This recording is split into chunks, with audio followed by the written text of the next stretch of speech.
The evening rain in London fell like a quiet song, soft, endless, and full of forgotten promises. Inside a small cafe on Baker Street, Ethan Blake sat by the window, stirring his untouched coffee. He wasn't waiting for anyone that day, at least not intentionally, until the door opened and she walked in. Isabella Hart.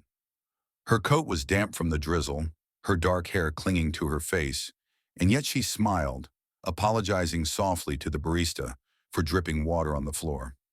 Ethan watched as she sat near the window opposite him, opening her sketchbook.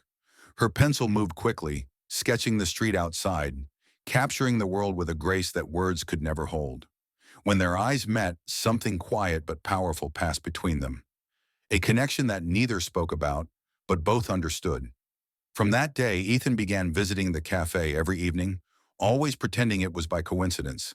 And Isabella always smiled when she saw him. "Do you come here often?" she asked one day teasingly. "Only when it rains," Ethan replied with a grin.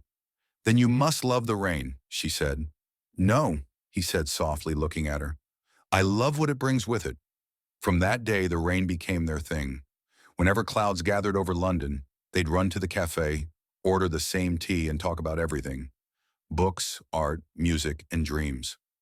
Ethan, a quiet architect, found in Isabella a burst of color that he never knew he needed.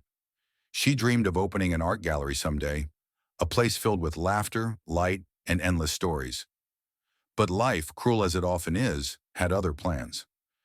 One evening, Isabella fainted at the cafe. The doctors later said it was a rare heart condition. She needed treatment, expensive and uncertain. Ethan stayed by her side through it all.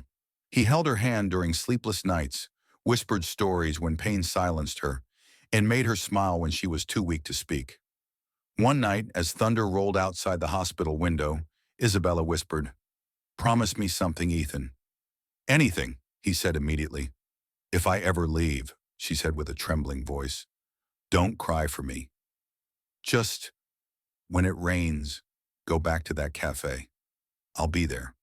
Somehow Ethan kissed her forehead, trying to smile through the ache in his chest. "You're not going anywhere," he whispered. But deep down, he knew promises made under rain are often meant to last beyond life. Weeks later, she was gone. London rained for days after her funeral. The cafe felt emptier than ever. Ethan stopped speaking much. The world carried on, but he lived between moments, always listening for her laughter and the sound of the storm. Years passed. Ethan's hair began to gray, and the cafe was now run by a new owner. But one night, as he walked home, the rain started again, the same soft, familiar drizzle.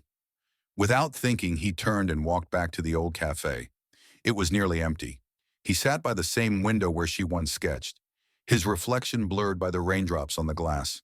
He closed his eyes, listening to the rain's gentle rhythm. And for the first time in years, he smiled. Then he felt it, a soft warmth on his hand. He opened his eyes and saw a small paper napkin lying there. Written on it, in a delicate handwriting he knew by heart, were the words, "I kept my promise." A tear rolled down his cheek, mixing with the rain. Outside, the clouds parted slightly, and a faint glow of moonlight touched the window. He looked out and swore. Just for a moment, he saw her, standing beneath the lamppost, smiling softly before fading into the mist.